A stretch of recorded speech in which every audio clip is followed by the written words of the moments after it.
mascota es Teo, un oso de anteojos. Es una especie única en Sudamérica y tenemos ese privilegio. Pero Teo tiene un riesgo. Teo se encuentra en peligro de extinción. ¿Por qué? Por la caza indiscriminada. Esta extinción, esta palabra, nos dio la conexión con los niños, porque sus hábitos saludables, su comida, su actividad física que debe tener para esa edad, también se encuentra en extinción. Ese es el propósito que tiene Teo, ayudar a prevenir sobrepeso y obesidad y para prevenir una enfermedad tan catastrófica como es la diabetes mellitus. Nosotros quisimos llevar a Teo Te Enseña, ¿cierto?, a llevar una vida saludable desde los padres, profesores, personas, instituciones, quienes tengan relación con los niños y quienes quieran, ¿cierto?, dar a esos niños una educación temprana, porque ahí es donde debemos intervenir, es el momento de intervenir y educar a estos niños, porque como vimos nosotros, los niños son receptivos, ellos incluso aportaron ideas a nuestro estudio y a la construcción de este libro. Fundamental, ¿y qué queríamos con ellos? Prevenir la diabetes, reducir su peso, que adquirieran unos hábitos saludables que ellos no tenían. Por eso necesitamos ese apoyo de las instituciones, de los colegios, de los profesores, de los docentes, de quienes trabajen con salud, porque esta enfermedad se está extendiendo, esta enfermedad está aumentando y en un futuro no vamos a tener cómo manejar tantos pacientes diabéticos, porque estos niños, si no se corrigen, si no se disminuye su riesgo, van a alimentar esa gran cantidad de pacientes que tienen diabetes mellitus. Agradecemos a estos niños verdaderamente, a sus padres de familia, quienes participaron en este proyecto, porque sin ellos no hubiera sido posible, ¿cierto? Ellos se comprometieron, ellos construyeron paso a paso cada capítulo y cada hoja de este libro y de toda la información que encontrarán en esta obra. Muchas gracias por haberme dado la oportunidad de hablar, y el mensaje de nosotros es: prevengamos esto, busquemos, porque tenemos que hacerlo y solo se hace a través de nuestros niños. Muchas gracias. Gracias a usted, doctor Guarín. Este libro, que está dividido en 5 capítulos, nos da la posibilidad de construir hábitos saludables para la prevención de la obesidad y la diabetes, desde diferentes líneas de trabajo. Entonces nos acompaña la doctora Ana Beatriz Rossi, quien nos va a hablar de una de estas líneas que tiene que ver con la medicina y la nutrición. Adelante, doctora. Sí, si quieres. Buenos días.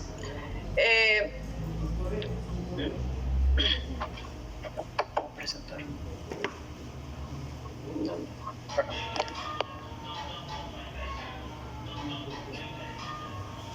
Bueno, Teo Te Enseña a llevar una vida saludable contiene capítulos donde se pueden leer aspectos relacionados con el sobrepeso y la obesidad, y uno importante es el de la alimentación saludable.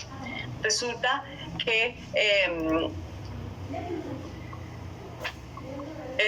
se desarrolló a partir de lo que encontramos en el estudio clínico. Los niños no tenían hábitos de vida saludable, eran desordenados con sus alimentos, comían a toda hora y su pasión eran las golosinas, los fritos, repetir comida, y además no se saciaban fácilmente y tenían factores de riesgo, que eran el sobrepeso y la obesidad, y muchos de ellos tenían elevadas las grasas en la sangre y corrían el riesgo de padecer diabetes en la edad adulta.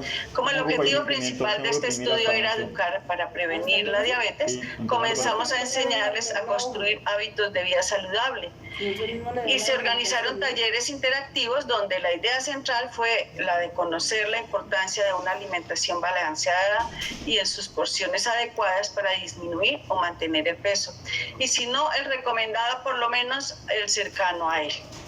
Entonces, basados en los hallazgos del estudio, vimos que la gran mayoría de ellos no les gustaban las verduras y casi no las consumían. Entonces organizamos el taller de plato saludable y aprendieron los diferentes grupos de alimentos, y entre todos lo construimos, y supieron que el plato tenía que dividirse y que la mitad debía tener frutas y verduras y que las otras 2/4 partes proteínas y carbohidratos. Una experiencia muy gratificante fueron los conocimientos que se adquirieron en el estudio con respecto al consumo de grasas y de azúcares. De ahí surgió, por ejemplo, la importancia de plasmar en Teo te enseña a llevar una vida saludable, conceptos esenciales sobre la diferencia de las grasas buenas y de las grasas malas. Asimismo, encontramos en el estudio que los participantes les fascinaban las golosinas, repetir comidas, no se saciaban fácilmente con lo que sus padres les servían. Entonces, entre juegos, alegría y diversión, les enseñamos cuáles eran las consecuencias del exceso de azúcar y qué era el índice glicémico y para qué servía. Y así les diseñamos un semáforo donde les explicamos cuáles alimentos que contenían carbohidratos poseían mayor índice glicémico y cuáles menor. Y al final, cansados de tanto correr, ellos sabían que los que estaban en rojo había que restringir y más bien consumir los que aparecían en verde. Todo esto lo plasmamos en Teo te enseña a llevar una vida saludable porque lo consideramos muy importante. Los talleres de nutrición no solo fueron organizados para los niños, también participaron los padres y les enseñamos que podrían llevar los niños a hacer mercado, a poder escoger sus alimentos y aprendieron a mercar con bajos presupuesto y jugando con los alimentos en FOMI se les enseñó a elegir los de temporada. También se dieron cuenta que al invertir su dinero de juguete era más económico comprar en las plazas de mercado que en las tiendas de barrio y también aprendieron a leer etiquetas que contienen los alimentos que se venden en los supermercados, porque al igual que muchos de nosotros los adultos, los niños no las conocen ni las saben leer. Así entonces aprendieron a evaluar el contenido, la cantidad y la calidad de calorías de los productos que consumimos desde esas fuentes.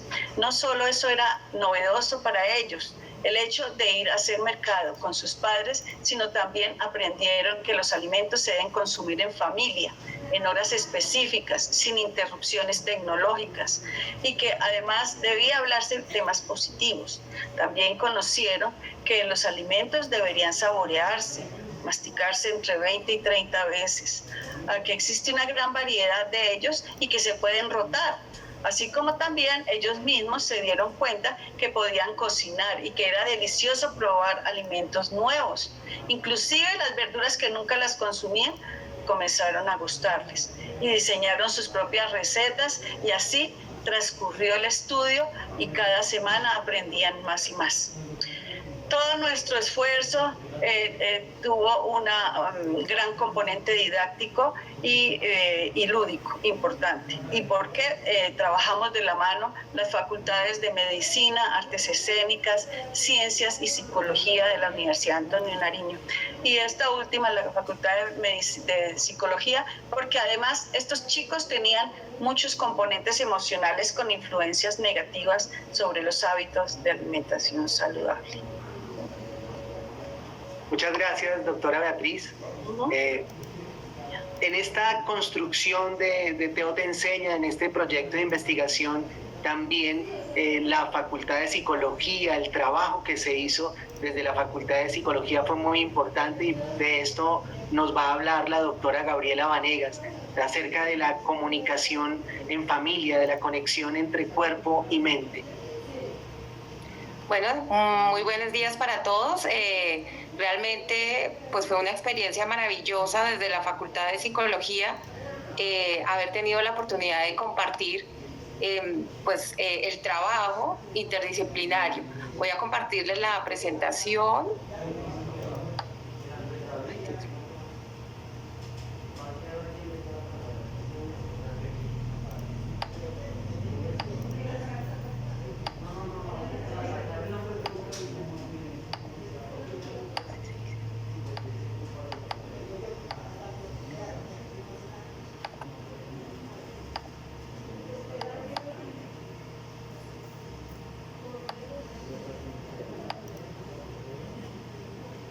Bueno, no se me deja compartir, pero bueno, les voy a ir entonces hablando un poco sobre esto. Bien, en realidad la Facultad de Psicología participó a partir, y no solamente participé yo, también participó el semillero de familia, de la línea de investigación e intervención en contextos sistémicos. Con ellos hicimos entrevistas a profundidad y también aplicamos una escala de ansiedad llamada C+R. Pues bien, ¿qué pudimos entonces explorar y comprender en las dinámicas de estas familias que les permitía la obesidad, el sobrepeso y pues posibilidad de generar diabetes en un futuro? Vimos que hay una sobrecarga muy importante en la madre de su rol, que a veces no es compartida, o la mayoría de veces no es compartida con otros miembros de la familia, como puede ser el padre y también, por supuesto, los demás hermanos. La madre es la que determina qué se va a hacer, qué comer. Sin embargo, para el niño y la madre de estas familias, el hecho de enfrentar y de generar nuevos hábitos saludables a veces se convierte en una labor muy, muy solitaria. Por otro lado, también vimos unas creencias que minimizan el riesgo del sobrepeso, la obesidad y la prediabetes. Es decir, para estas familias hay situaciones mucho más complicadas a nivel de salud, por ejemplo, el cáncer o los problemas respiratorios, que a veces no hacen que atiendan debidamente lo que, pues el riesgo que implica tener este tipo de condiciones que puede agravarse en un futuro. Significados socioculturales sobre el alimento y la salud de los niños también está muy presente dentro de estas familias, es decir, para algunos rituales familiares es importante comer grandes cantidades y comer ciertos alimentos como el sancocho, el ajiaco, como una forma también de vincularse, de entrar en comunicación, y a veces esto puede chocar con la generación de nuevos hábitos. Los altos niveles de ansiedad de los niños, dentro de la escala que aplicamos, el 76% de estos niños presentaban nivel de ansiedad y una marcada, digamos, un significativo porcentaje o puntaje alto en la escala de hipersensibilidad social, lo que demarca pues estos niños tienen una susceptibilidad a lo que pasa en su ambiente, a lo que los rodea, que a veces debe ir muy acompañado también de una comunicación familiar muy intensa, donde vimos también que a las familias se les dificulta hablar de su parte emocional, de enfrentar situaciones que se les presentan. Y por otro lado, la economía familiar y el facilismo a la hora de preparar alimentos es una situación que también evidentemente vemos reflejada en las dinámicas de estas familias.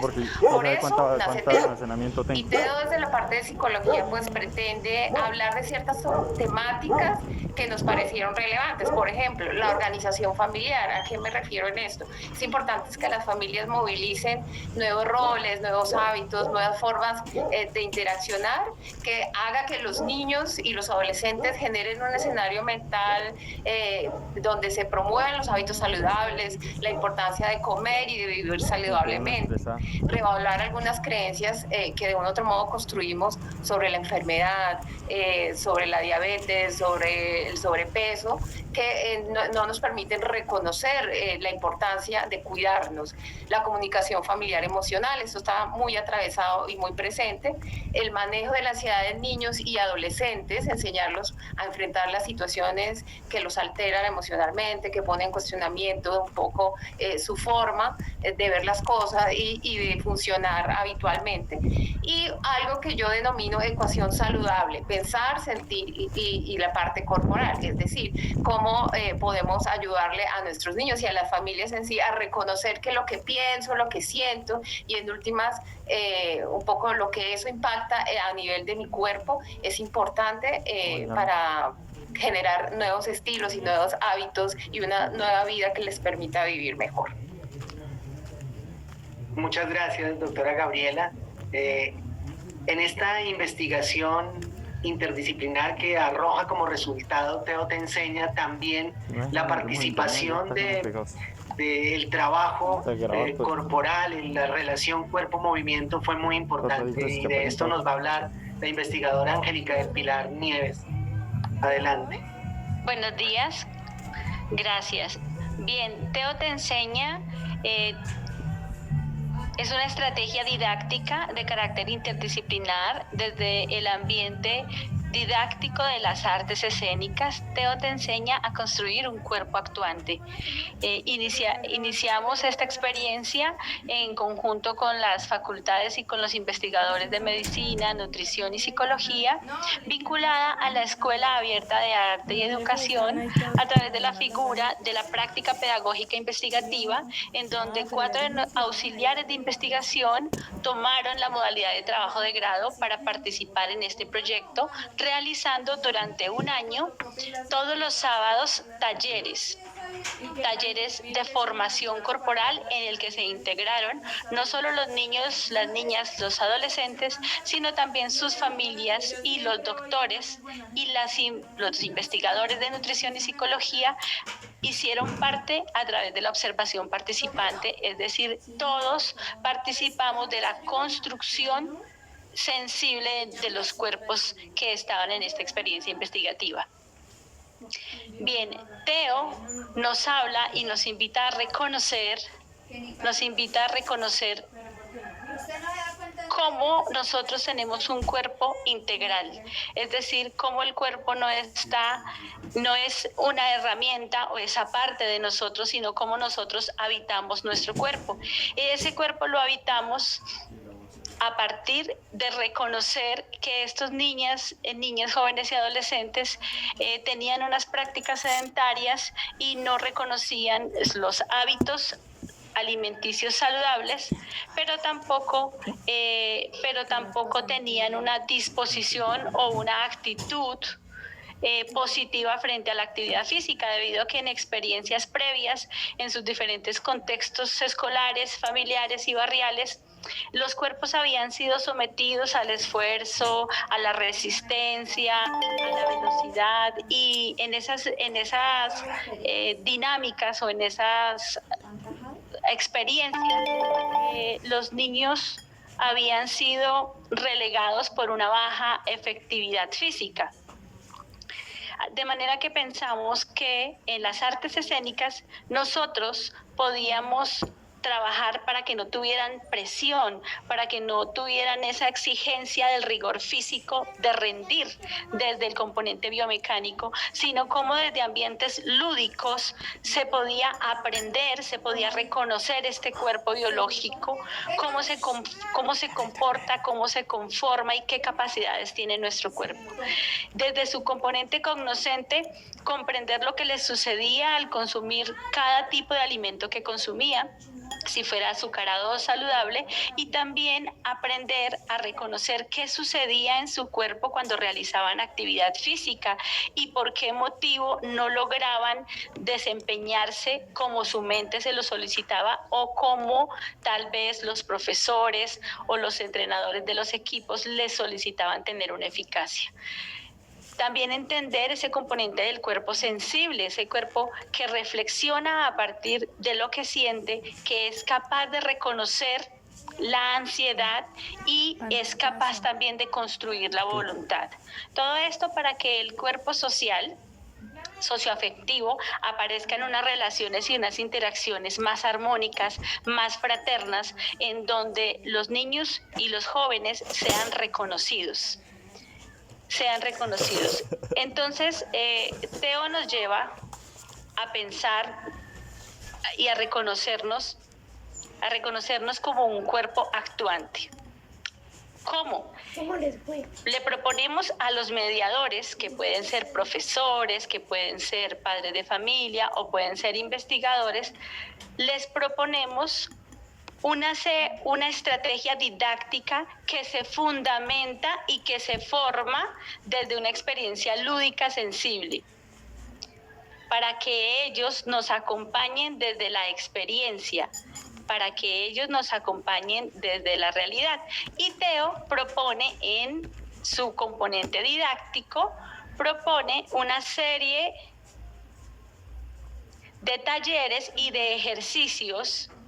Acá estamos observando nuestros auxiliares de investigación, una serie de ejercicios y de dinámicas que podemos orientar con los grupos y con las poblaciones. Los lectores podrán acceder a este libro y a estos ejercicios didácticos a través de una herramienta muy importante que es el código QR. vamos a tener la oportunidad de con nuestros celulares acceder al código QR y tendremos la oportunidad de compartir y vivir esta experiencia de manera interactiva.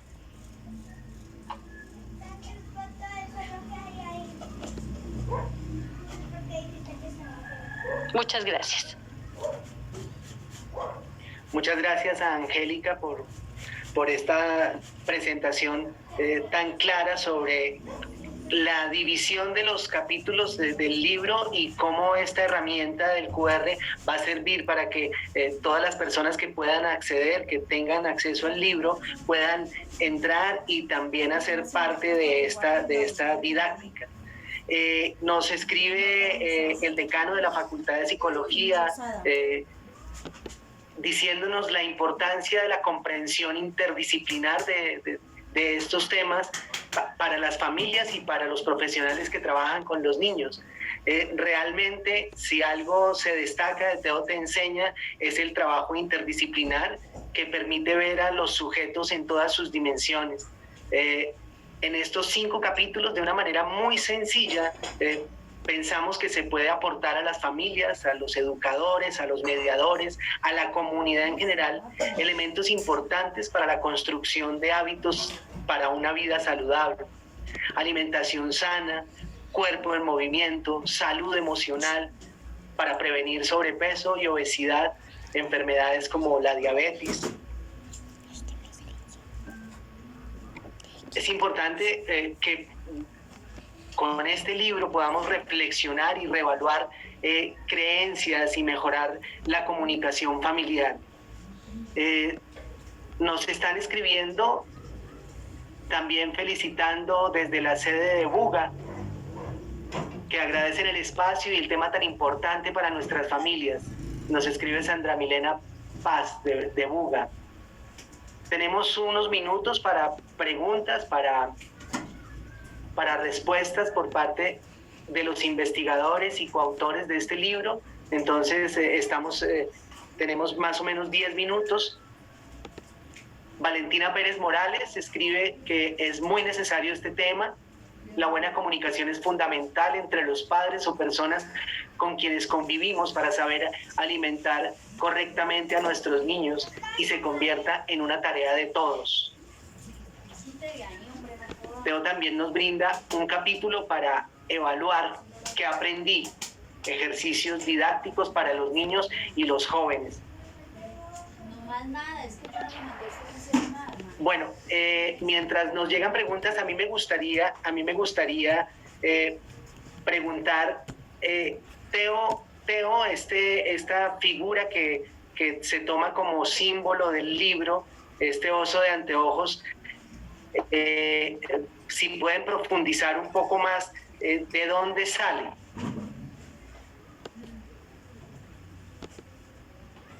Bien, pues el equipo investigador es un equipo interdisciplinar y en las mesas de trabajo, en las mesas de discusión respecto a cómo iba funcionando este proceso, en conjunto con los doctores empezamos a pensar cómo sería la forma de guiar esa enseñanza y de guiar ese aprendizaje.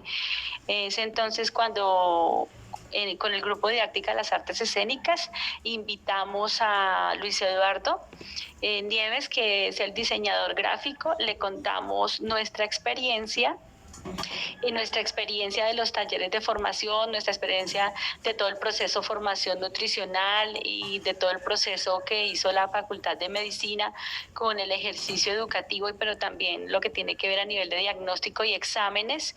Y hicimos una mesa de creación en donde el diseñador y un auxiliar de investigación proponen darle forma a esas ideas y, como lo mencionó el doctor Jorge, construir a Teo, un oso de anteojos en vía de extinción, que es lo que precisamente queremos, un animal que se encuentra en riesgo, es precisamente quien nos va a enseñar a construir esos hábitos integrales y saludables para que la extinción no suceda.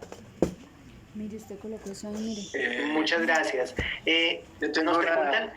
Bueno, sí señor. Sí, señor. Aquí hay una pregunta de algunos ejemplos de dietas saludables para niños. Ahorita le cedo a Betty, que nos habló de ese capítulo, pero también nos preguntan con respecto a la actividad física de los niños, qué tiempo deben de hacer. Bueno, yo me acuerdo de cuando yo llegué a Facultad de Artes Escénicas, yo iba con mi impresión de que había que poner los niños a moverse hasta que casi quedaran fatigados, y tal vez ellos me hicieron una corrección que fue muy oportuna, y los niños tienen que aprender a conocer su cuerpo, a integrar su cuerpo a ese modo, a ese vivendis que tienen ellos en la vida actual, porque no podemos llevarlos váyanse a montar bicicleta 1 hora, váyanse a hacer pesas 1 hora los que pueden, eso realmente los fatiga, y por eso es que ellos abandonan estas iniciativas de hacer actividad física. Está recomendado que para los niños, ojalá los niños pudieran hacer 1 hora de actividad física diaria, ojalá todos los días, más sin embargo, a veces los estudios pueden decir 5 o 6 días, pero ojalá todos los días. Pero no, yo pienso lo importante es que se muevan, que caminen, que se aparten de ese televisor lo más que puedan, de esas pantallas. Sí, hay que verlas, no estamos en desacuerdo con eso, pero sí limitar ese tiempo. Entonces, ojalá los niños se muevan, los padres los acompañen, las mismas caminatas. Claro, ahorita tenemos un poco restringido por esta pandemia, pero sé que esto más adelante podrá hacerse, ya se podrá hacer. Entonces, que se muevan, que caminen, que hagan en la ayuda con los padres de familia. Eso es lo que nosotros queremos. En la investigación, que nos preguntan también, duramos aproximadamente 1 año y medio integrando los niños. Empezamos con un grupo de niños. A veces no es fácil porque muchos de los niños abandonan el estudio, pero terminamos con un grupo de niños donde verdaderamente sí vimos los cambios que están en ellos. Sí, doctor, yo quiero agregar una cosa importante respecto a lo que está mencionando, precisamente en cuanto a las familias. Una de las dificultades que tuvimos en la investigación es precisamente ese hábito, construir ese hábito de reconocer la importancia de movernos y de movernos en familia, porque lo que nosotros identificamos precisamente tiene que ver en el orden de la pregunta: ¿cuánto tiempo diario debe hacer una persona o un niño o un joven actividad física? Y lo que este proyecto pretende es no reducir la actividad física a pensar que yo voy a dedicar mi cuerpo a 1 hora, sino que sus hábitos cotidianos, su posibilidad de movimiento trascienda sus hábitos de vida familiar, escolar y barrial. No dedicarme a subirme en una máquina o ir a un gimnasio durante 1 hora, sino cómo cambia mi actitud, cómo cambia la voluntad, mi hábito de vida para moverme, cambiar hábitos como permanecer mucho tiempo viendo televisión, permanecer mucho tiempo en el computador.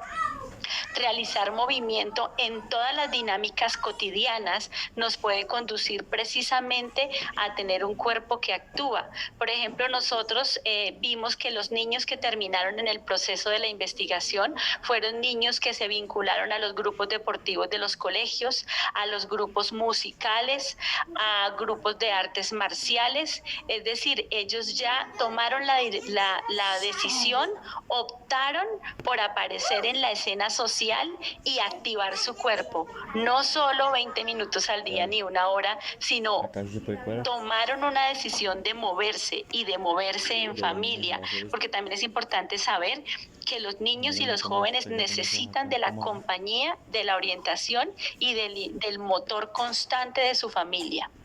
Angélica, aquí nos preguntan que qué recomendamos para esta cuarentena. Bien, para esta cuarentena hay muchas dinámicas. Dentro de esas dinámicas, una muy importante que son las pausas activas, separarnos, saber parar y caminar por el apartamento y realizar ejercicios. Los ejercicios no solo son ejercicios, digamos, que requieren espacios abiertos y espacios amplios. Existen dinámicas de tonicidad y dinámicas de regulación del cuerpo desde diferentes perspectivas. activas. Uno sería el aeróbico, que es el que conocemos en los gimnasios, pero también hay ejercicios de orden anaeróbico que de repente no necesitan espacios tan amplios. Y también existen otras opciones. Ustedes vieron a Teo, que Teo estaba meditando. Cuando Teo medita o cuando Teo hace yoga, realiza trabajo consciente de su trabajo, de su cuerpo, trabaja conscientemente y tal vez más eficazmente que tener una expresión desordenada de sus movimientos o de su actividad física. Un poco es retarnos a movernos. La misma actividad, por ejemplo, de que los niños y los jóvenes contribuyan con las tareas de la casa, con el oficio de la casa, ya es en sí una actividad física que requiere de movilidad y de fuerza y de empeño y de voluntad. Una cosa a eso que tú dices, Angélica, que me parece importante. Estos tiempos de pandemia le han enseñado a las familias a reorganizarse. Definitivamente no se puede hacerlo todo. La mamá no puede cocinar, no puede trabajar, no puede asear el baño. Los hijos y los esposos y los abuelos de un otro modo han tenido que participar en esta construcción colectiva para sencillamente sentirnos bien, sobrevivir a esta situación.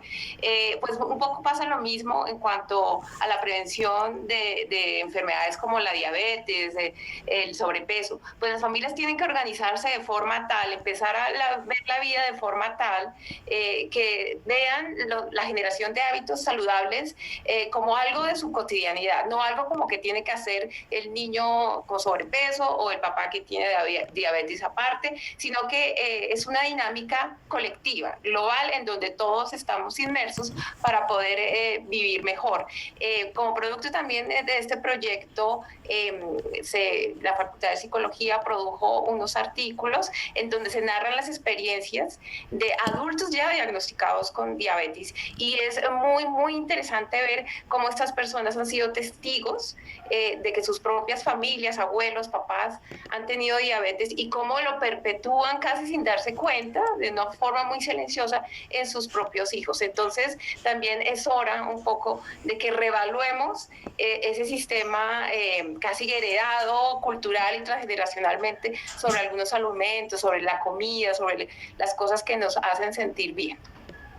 Había una pregunta, aquí el público decía que qué alimentos se recomendaban, qué dietas se recomendaban. Pues digamos que básicamente lo que uno recomienda es que se cambien todas las golosinas y toda la comida chatarra, se cambien por comida sana. ¿Y qué tipo de comida sana es? Pues incrementar las frutas y verduras en el plato, bregar a que los niños aprendan a comer alimentos nuevos, aprovechar los alimentos de temporada, hacer que ellos aprendan a cocinar sus cosas, y también hacer, por ejemplo, que aprendan a hacer ensalada. La ensalada, y ellos con muñequitos, con jueguitos o con caritas bonitas hechas con fruta, ellos poco a poco van construyendo sus propios platos. Entonces eso motiva a los niños a que lo hagan, y además ellos están consumiendo alimentación saludable.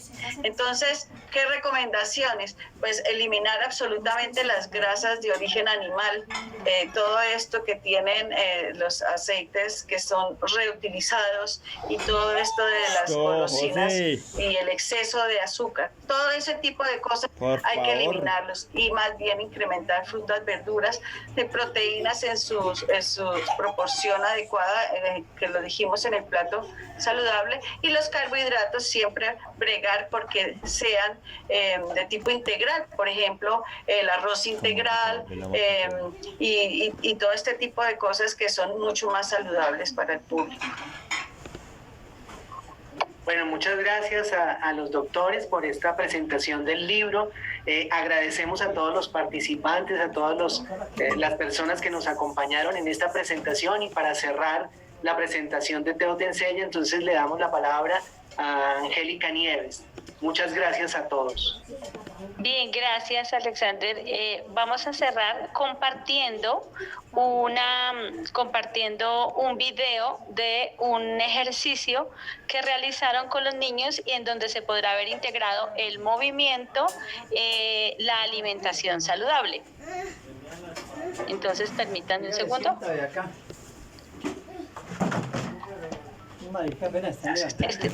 Este trabajo se hizo con los auxiliares de investigación. ¿Cómo amaneciste?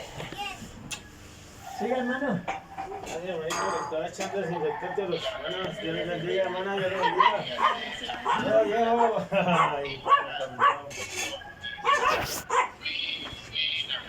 Ay, ve usted. Me decía, ya viene la paleta entre esa bolsa, así que no puedo mucho negro.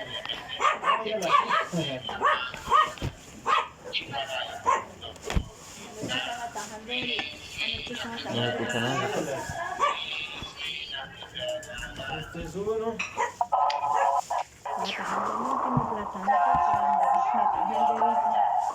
¿Son negros? Sí, papá.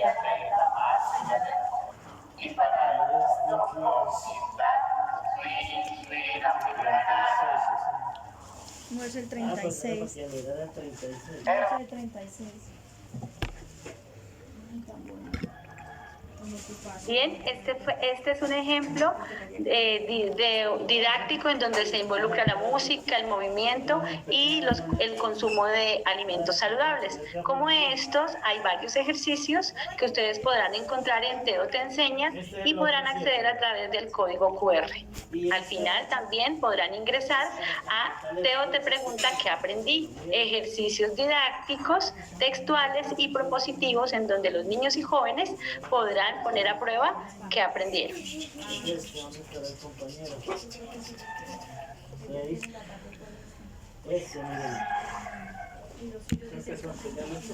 Por último, obviamente nos preguntan qué vendrá después para Teo y para los grupos de investigación. ¿Qué están pensando ustedes?